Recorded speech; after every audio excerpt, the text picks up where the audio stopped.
Hello, everyone. Welcome back to the Slowflower Show with Deborah Prinzing. I am so delighted today to welcome back to the Slowflower Show, Mike Mellano of Mellano Company. Hello, Mike. Hi, Deborah. How you doing? I'm great. And I'm so happy we're doing this again. I have vivid memories of sitting probably in that same office with you at down in Oceanside interviewing just for the podcast before we had video, pre-COVID, quite a while ago. Yeah. It's good to have you back. And the reason we're doing this today is that the Mellano and Company story has hit its 100-year centennial.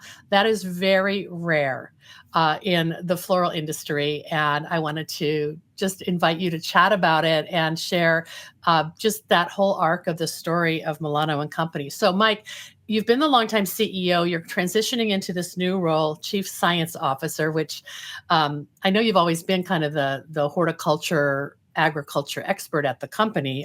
Not the only one, but let's just talk a little bit about what's going on. Give me a snapshot of Mellano and Company today, where you're located. I know you have multiple locations and sort of your key areas of production and your key crops. Well, Mellano and Company is a diverse operation. We have many different locations. Our original base is the wholesale distribution center in downtown Los Angeles, and we have, in addition to that, 3 other wholesale locations in Carlsbad, California, in Santa Ana, and in Las Vegas.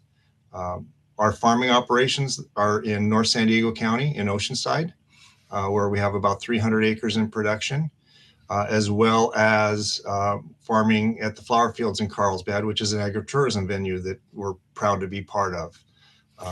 In addition, at the farm, we have the farm-based distribution component where we ship to wholesale florists across the country and bouquet manufacturers and mass market distributors in different cities across the United States. And we have a small bouquet manufacturing, we call it consumer ready division, where we manufacture bouquets and small offerings that are destined for direct to consumer hands. Wow. How many employees do you have, roughly? I lose track, Deborah, but we're somewhere around 250 or so employees these days. Yeah, that's so impressive. And I'm just curious, are you third generation, Mike? Yep, I'm third generation. So the business was started by my grandfather in 1925.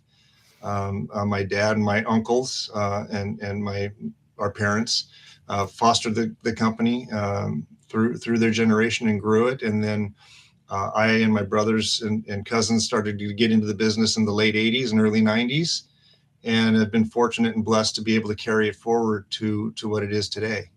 And are there fourth generation Mellanos in the business? Your kids or nieces and nephews, or what's that look like? Yeah, at this point in time, the kids, my kids and nieces and nephews are not involved in the business. There's a wide range of ages, though. Yeah. My oldest is 43 years old. I can't believe it. Wow. And all my kids are doing wonderful things, and we're very, very proud of the successes that they are achieving. And yet, none of them are involved or active in the business. They are very proud of what we do and take a lot of ownership in the company, but they're all doing their own thing. And which, as a parent, you can't be prouder that your kids are independent, making their own decisions and being successful. So yeah, absolutely. We have a lot of nieces and nephews and cousins that range all the way down to very young. So I think the youngest is 7 or 8 or 9, somewhere in that range. And then there's my grandkids, right, that are even younger than that. So they're the 5th generation. I love it. Generations out there, but at this point in time, there are no 4th generation family members involved in the business. But you guys have developed leadership through your team of longtime employees, so it's not like that's not a negative that you don't have another family member ready to go. That might happen in the future, but you've got the infrastructure of key employees who are running the company with you, I bet. Oh yeah, I mean, you're familiar with businesses and companies of various sizes and ages, and it's not about me and it's not about the family. Yeah. We are very blessed to have a really good group over the years of leaders and managers and people that have brought the company forward to what it is today. It's not about Mike Mellano or the Mellano families being the ones that make the show go, especially at a third generation business with the size that we are. You need people that are professional, that understand what they're doing and know how to carry it forward. So we've worked very hard to develop that team and make sure that we can move beyond just Mike Mellano sitting in the seat, because I tell you what, if you're limited to what I know and what I can do, that limits the potential. Well, that is leadership, Mike, that you have that attitude. And I just want to compliment you and all the team at Mellano for this beautiful, it's almost 15 minutes long, a video celebrating the 100-year anniversary of the company. I'm going to share it for our viewers and listeners to watch, but we'll embed it in the show notes so people can see it, because it's really beautiful. What struck me in watching it is how intentional the filmmaker was, or whoever your team was that put it together, to include the voices and faces of so many employees at various levels, from administration to farming to production. And every one of them, and I know this wasn't scripted, it was sincere. In watching it, they all talked about feeling like they're part of the Mellano family. Like, this business is something they're proud to be part of, and that they feel included. And like what you said, it's not just the family business; it's the whole larger Mellano family from the company. That was just terrific, really heartwarming and inspiring to watch. Well, we are a family business, and we really feel that way. We have a lot of employees. Certainly, there's always the new people that come in every year for a variety of reasons, for a variety of roles, and yet, when you look at the number of people that have been here with longevity, 10, 20, 30, 40 years. It's crazy. It's really makes us proud that we're able to provide jobs and roles for that many families all these years. But it really doesn't happen unless you create that environment. We're Mellano Company. We are a family business, but we really believe that the teams out there doing the work are the more important family to making it all happen. Yeah, that's great. I remember years ago when I was writing for the Los Angeles Times, I did a story. I don't know if it was about a particular holiday, maybe Valentine's Day, but I talked with you. It was just a phone interview. And I remember you telling me the story of your shenanigans as a kid and how your early memories of being in the floral industry involved hanging out at the Los Angeles Flower District or Flower Market. I was so touched by that. What were your first memories of flowers, and how old do you think you were? Boy, that's a trick question, because I don't mean to trick you. Yeah, no, I don't remember a time without flowers. How's that? I was born and raised on the first family farm that my grandfather started. It was a small 6-acre ranch in what then was called Dairy Valley, California.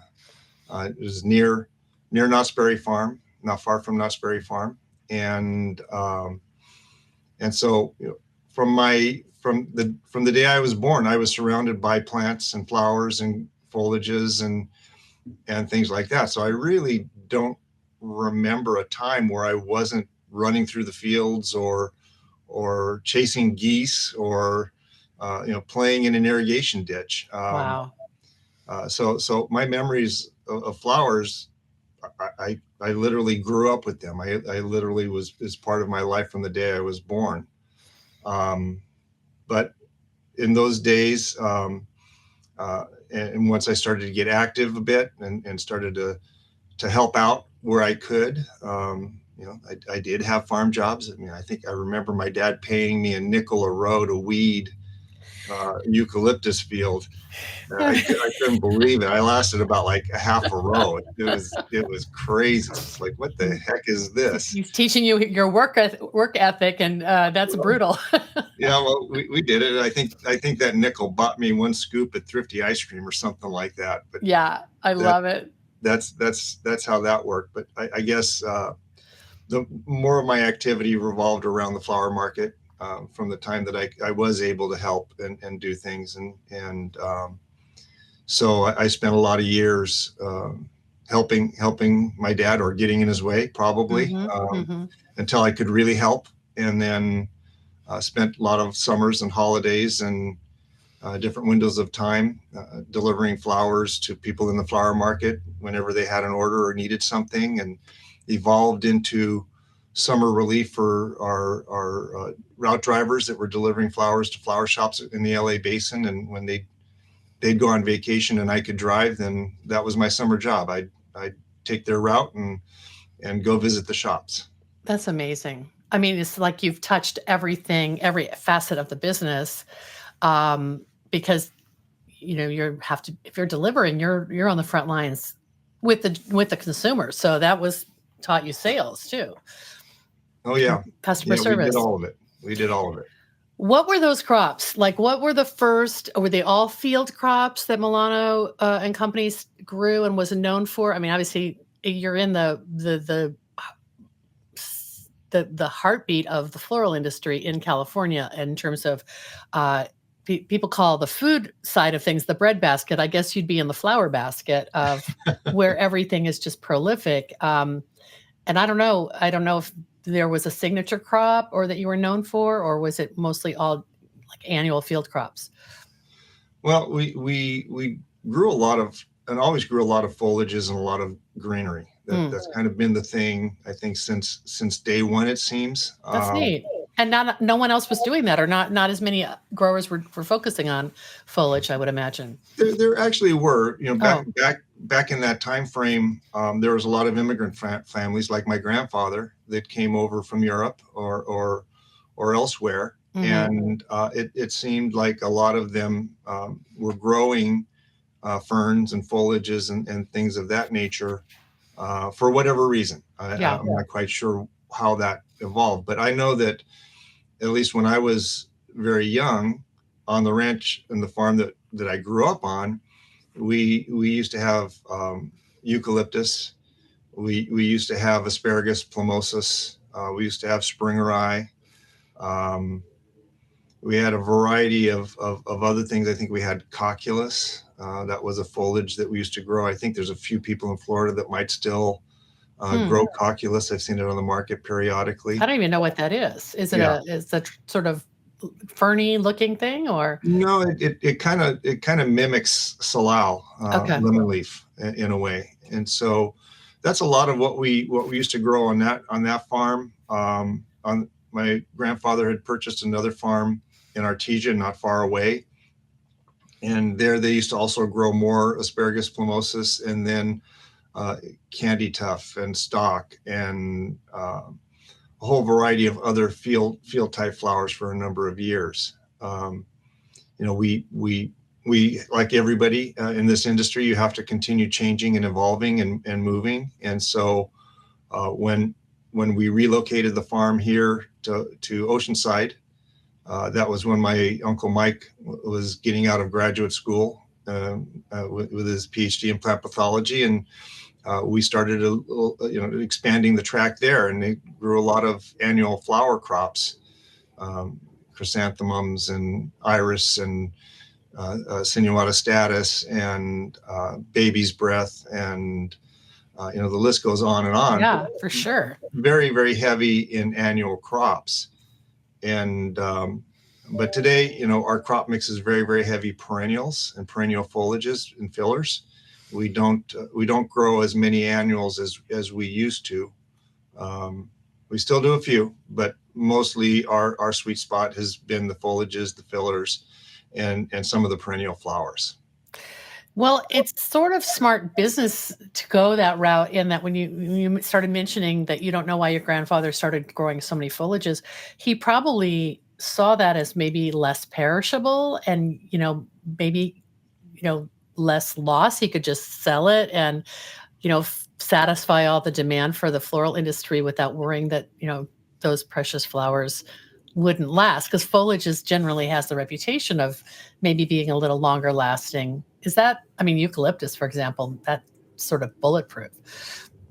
Yeah, it could be that that's the case. I understand that when he first immigrated, his first jobs were up in the Santa Cruz area, and he worked with other Italian immigrants harvesting the ferns and foliages that grew under the redwood forest. Wow.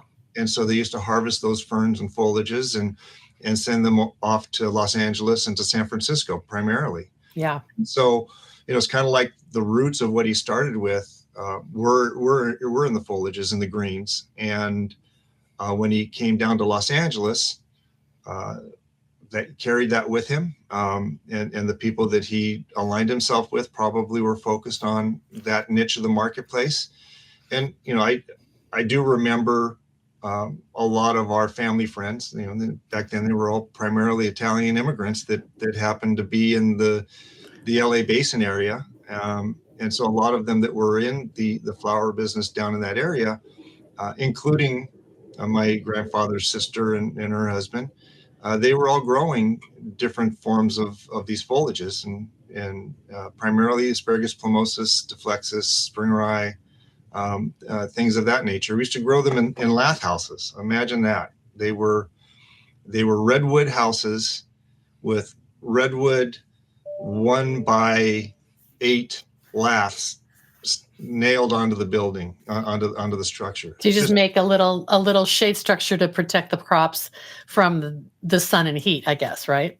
Yep. They didn't have saran back then. They didn't have shade cloth back then, and so they built these structures out of redwood lath. Whatever they had, love it. And they weren't small. They were big. You're talking about acres and acres of these things. It's amazing. Wow.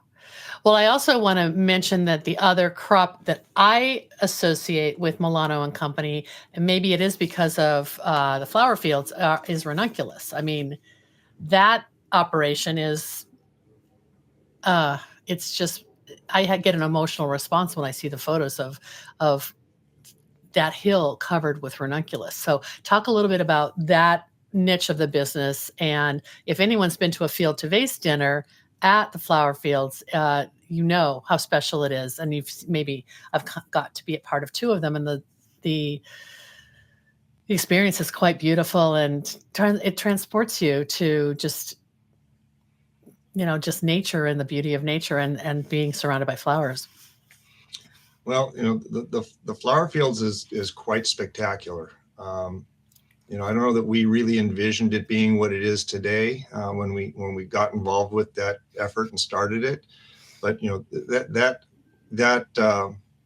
that whole project is a story in and of itself, right? We could go on a whole podcast for days talking about the history and everything else and where it came from. So I only want to do that. I only want to do that if I'm with you in person down there. So I have to schedule a visit, because yes, it's hard to even imagine if you're just talking about it. But it's still going strong, right? It still is. We started that project in the early to mid 90s through a partnership with the Ecke family, who we worked with for many, many generations, actually going back to my grandfather. The Ecke family came to us in that early 90s to mid 90s window and asked if we would be interested and willing to carry forward the growing of the ranunculus. The previous farming family that was known for doing that was the Frazee family, and they were retiring and getting out of the flower growing business. And the city of Carlsbad desperately wanted to keep the flowers going. And so that's when they went to the landowner, and which was the Ecke family, and they came to us and asked if we would carry that forward. And so we took on that challenge. When we first started that, there was no tourism. It was about I think about 200 acres or more of ranunculus that were grown primarily for propagative material for the tuberous root. Really? Yeah. And so that was the goal, was let's grow this thing, let's grow it for the propagative material. And yeah, there really wasn't much of a cut flower market at that time that I remember. But we definitely set a goal to penetrate the cut flower market more effectively with that product going forward. And so that's what we started with. And we learned very quickly that there really was no real significant profitability to the crop under the current structure. And had it almost become like a commodity, and like there was no premium pricing that you could get from just the corms or the cut flowers? Or well, it really, like I said, there was not much cut flower sales. It was mostly the corms, and just like it is today, the costs had increased. The price of water had gone up. The price of labor had gone up. The cost of land or the leases to farmland had gone up. And so little by little, the profitability disappeared, and the prices that were needed or yield increases that were needed off the property to make it viable didn't occur. And so that's when primarily my Uncle Mike and Paul Ecke Jr. got together and revisioned and re-strategized on what are we going to do with this thing and how are we going to make it work. And one way or another, I mean, there's the idea of tourism came onto the scene. Edwin Frizee was coaching us on how to do the crop and how to grow it, and he really viewed the public as a nuisance. So people hadn't had access to tour those fields prior.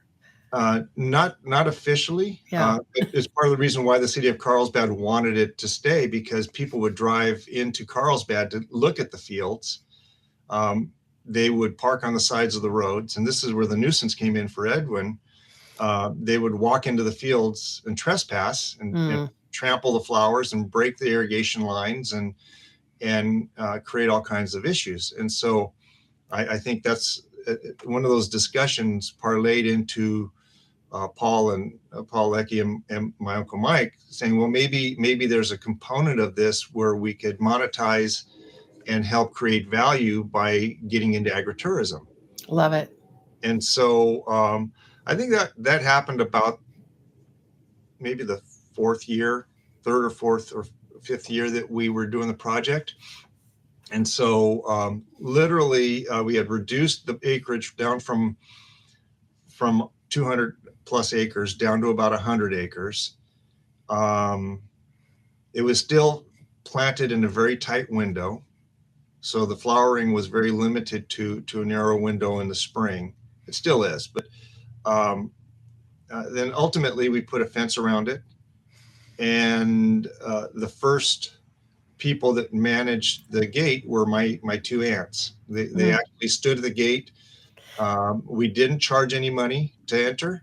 We just hoped that people would buy flowers as they left visiting the site.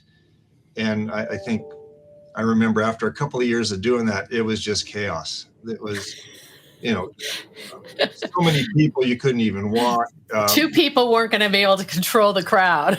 No, you just couldn't even walk, and we had limited bathrooms and no security, and so when that happened, I think we all decided that there really was potential in this new thing called agritourism, and we decided that it was time for the Ecke family to focus on developing what we call visitor services, or all the aspects revolving around tourism, and that a Mellano family would focus on the cultural aspects, growing the crop as best as we could, evolving it, optimizing it, modernizing it, and making it what it was today. So that's what we've been doing since, I think, like 95 or 96, somewhere along those lines. Yeah, so 30 years.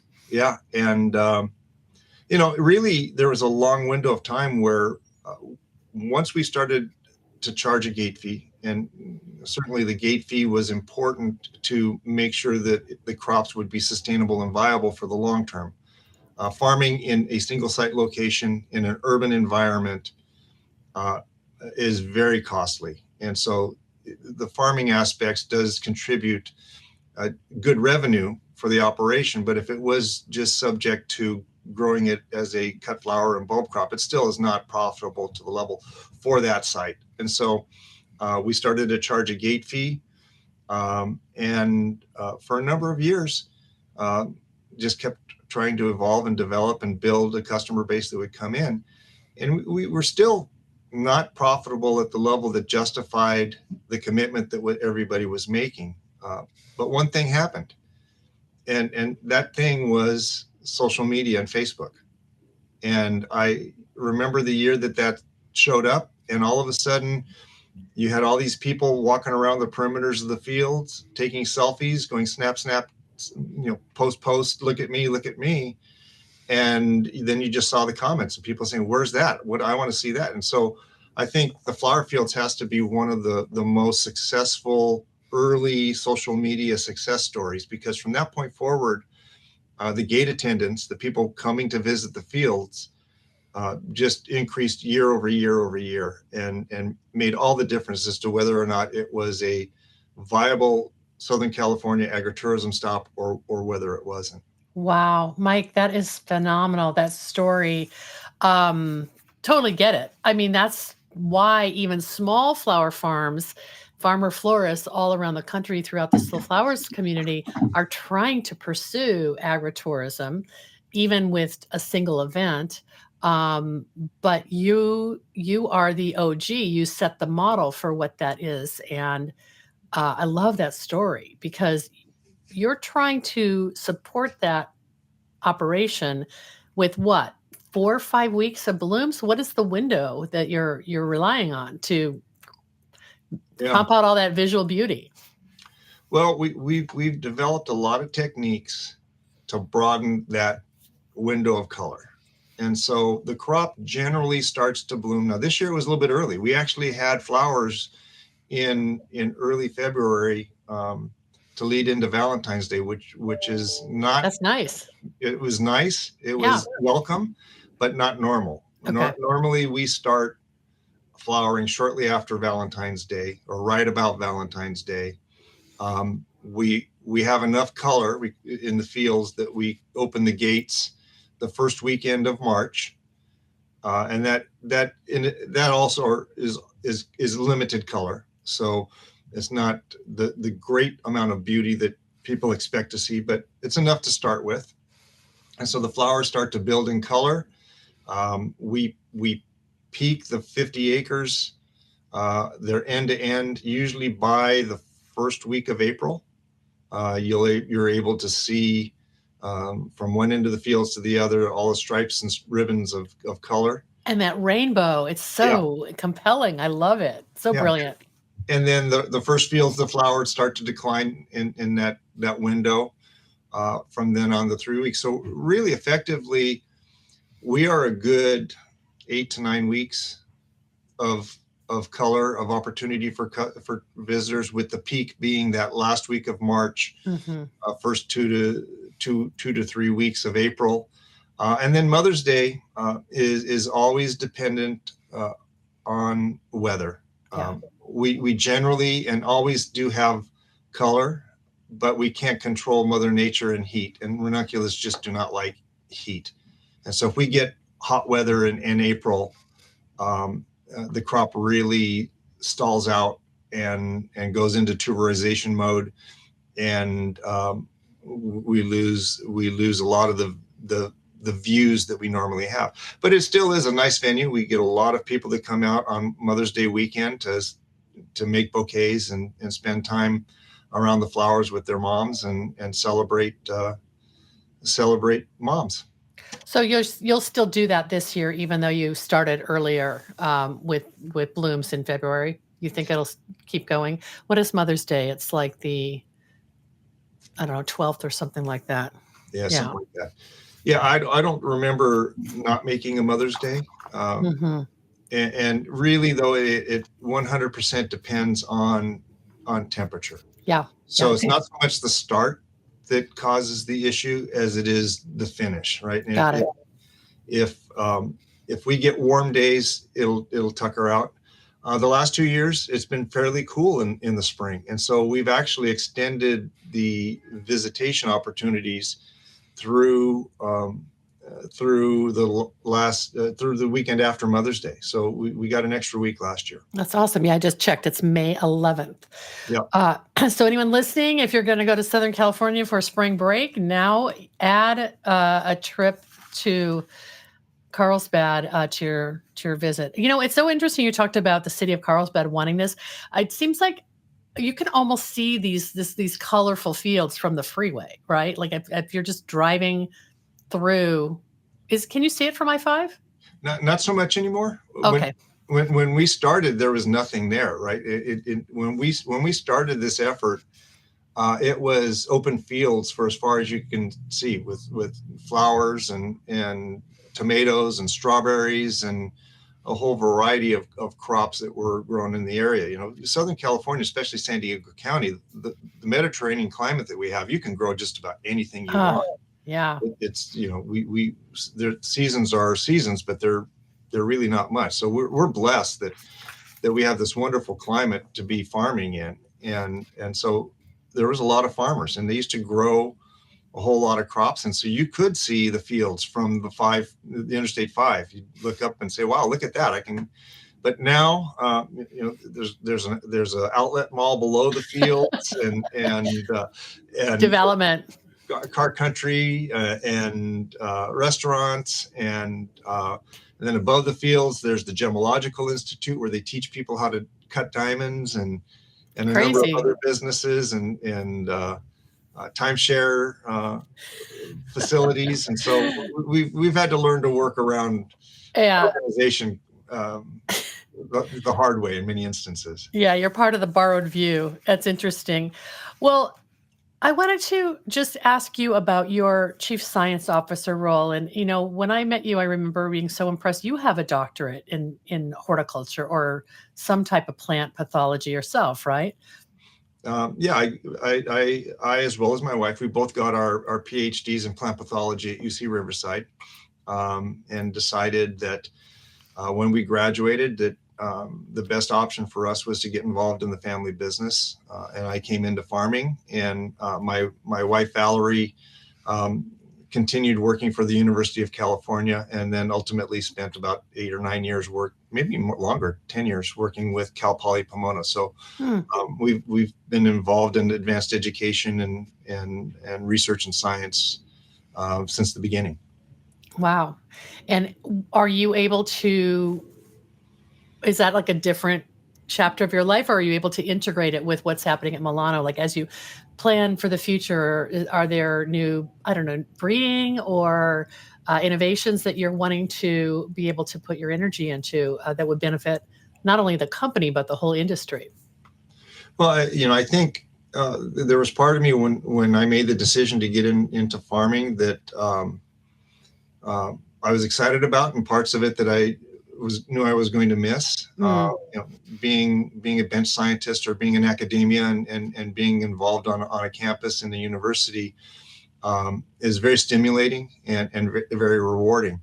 But I think over my career, that education and that knowledge has allowed me to really bring something to the industry that they perhaps didn't understand before.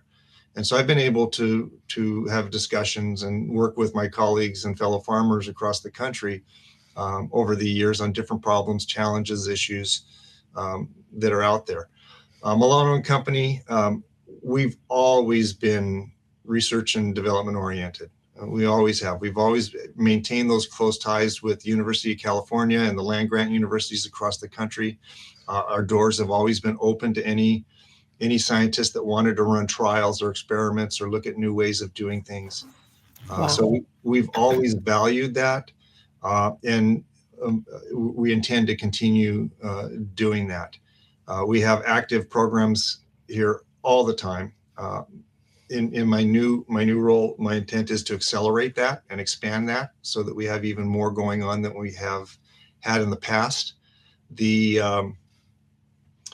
flower fields it seems like it's an aquarium of experiments, right? We always have something going on there.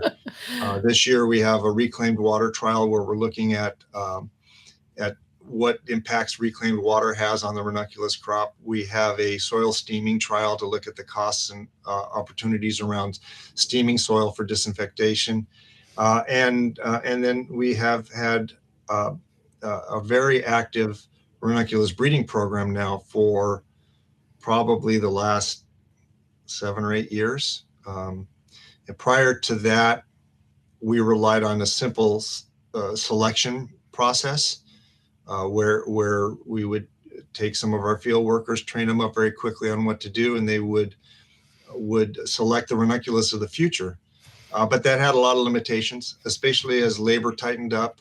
It seemed like we were always finding new people and having to retrain them, and some did a good job and some didn't. And so one day we just decided, you know what, we need to get somebody that really knows what they're doing to breed ranunculus. And so we brought somebody in as a consultant and an advisor that oversees the project. We engage with master gardeners in San Diego and Orange County that actually understand plants, and they are the team that helps select the ranunculus of the future. Oh my gosh. We're doing crosses now, structured crosses, so that we can hopefully get to an improved variety of ranunculus. And we know that the economics of that particular project depends on us really creating a new and improved ranunculus. So we're really excited about that. But all in all, we're very committed to doing things new, doing things better, staying innovative. It's the only way for us to compete. Yeah, it's true. I'm so excited to hear about the breeding. When you come up with new introductions, will they be only for your production, or obviously you have to get the quantities of corms from a new variety, at a certain level, but will those home gardeners get their hands on those as well? And you let the master gardeners participate, they're going to want to get their hands on the corms, right? Well, yeah, the ultimately the results of that breeding program end up out in the field, and the field is producing the tubers, and the tubers go into the marketplace, and so they go both into commercial farming operations as well as into garden centers and other online platforms that are available to consumers. Yeah, that's awesome. I think there our tubers have been sold through the same trademark, Easy to Grow, California Flower Bulb Company. Oh, Easy to Grow bulbs. Yeah. Oh, I didn't know you partner with them. Yeah. Oh, good. I'll share that link. I love that company, and they have a sort of perfect branding for the beginner gardener, right? Yeah. Is there a named variety that you can give us some sizzle about for that people can start to see online? Or are you still that'll be part of the new Mike Mellano chapter of coming up with those names? Well, we're nothing new yet. Okay. There definitely is stuff out there that in the physical crosses, and when we look at it, we go, wow, that's pretty amazing. But the problem that you have is, as a farmer, we're impatient.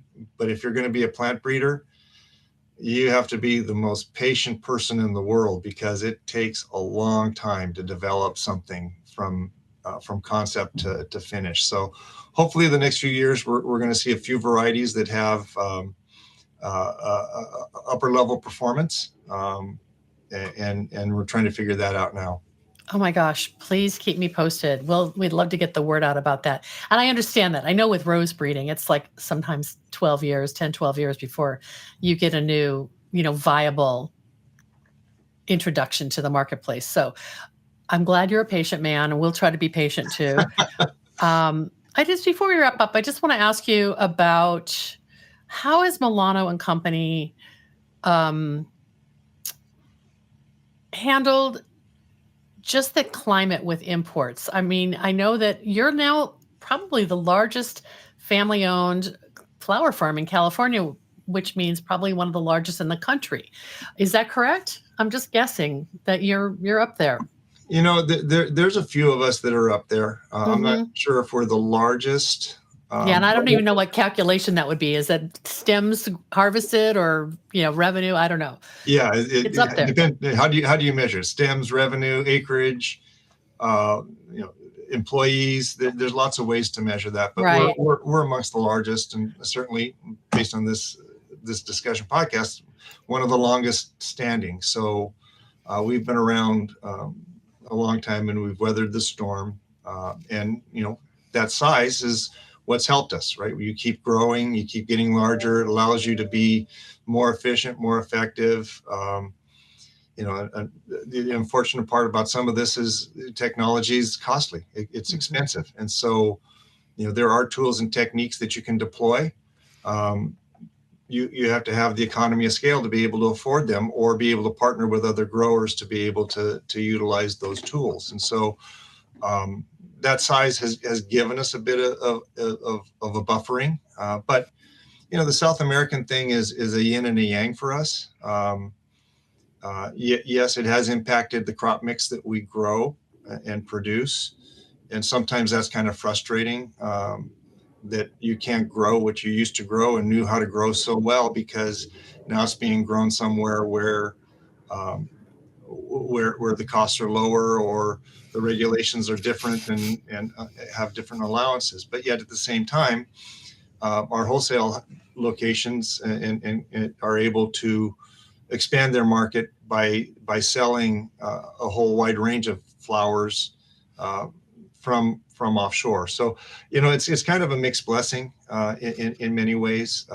Yes, it's frustrating. Yes, we would like to be able to have a little bit more predictable and easier path to determining profits off the farm. At the same time, the consumer has embraced flowers more so than ever, and part of that is because flowers are more accessible than they ever have been, and at prices that people are willing to try. And so it is a back and forth thing. So Mm-hmm.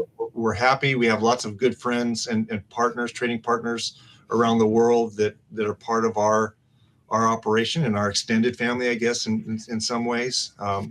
Just that we would at times feel a little challenged by really our own political system and regulatory environment that has good ideas and is well intended and puts new rules on us as farmers and producers, but yet doesn't hold trading partners across the borders to those same standards. So it's a bit hypocritical when you're saying you're trying to solve a problem, only to send that problem to another country that is not doing anything to solve that problem, or very little.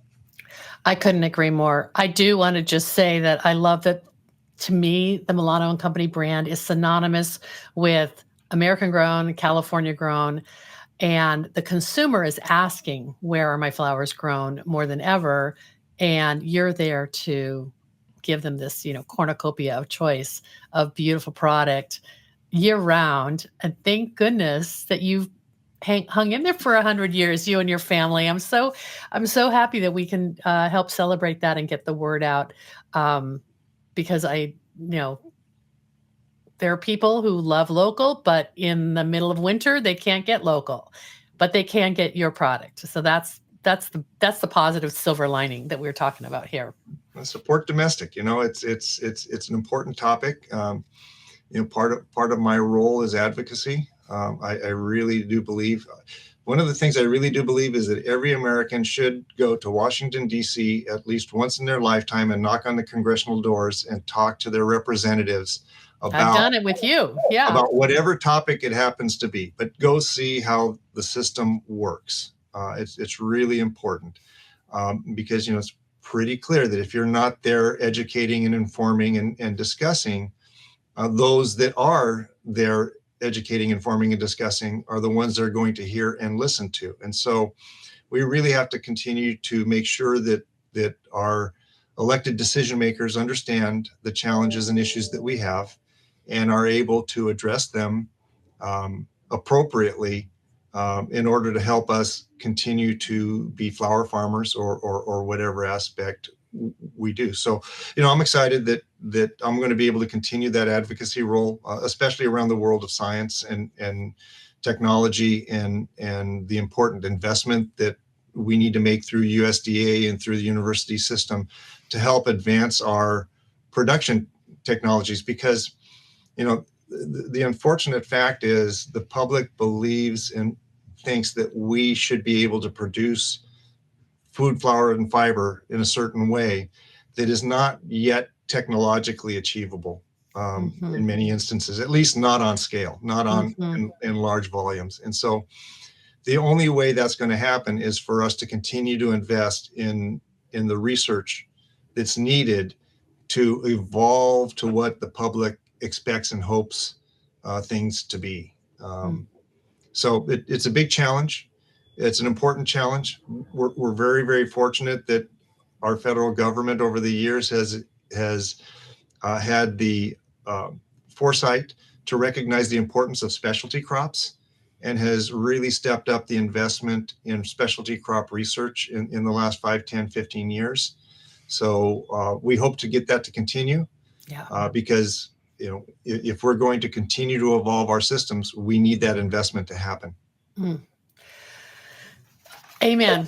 And I'm here to help you. Let me know when I can tag along, and we'll get this out to share with our community. Mike, this has been so great. I just enjoyed talking with you so much and can't wait to come back and visit the flower fields and Mellano Company. I'm up in Seattle now. I'm so far away, but it's on my wish list for travel. Anything else you want to add before we wrap up? No, I just, I guess, just appreciate the work that you do highlighting flowers for people and making sure that they understand where things are coming from and how we do what we do and the pride that we take in producing the flowers that we do. It's not just a business. It's not just a livelihood. It's about making people happy. And I've been blessed to be part of this my entire life and look forward to what the future brings. Was there a birthday cake with 100 candles on it at the company party? Not yet. I think we're going to have a variety of little small company parties. Okay. Here and there scattered throughout. It's kind of hard when you have so many locations and so many people. How and where do you do things? And so we're just taking this opportunity to make every day a celebration. Yeah, make the whole year a party. I love it. Thank you so much, Mike. I really appreciate it. And I will be sure to share photos of all the things we've discussed in our show notes so people can have a virtual tour of the flower fields and then as well as the family, the Mellano and Company celebration video, which I really love and I want people to see. So thank you, Mike. I really appreciate it. I do too. Thank you.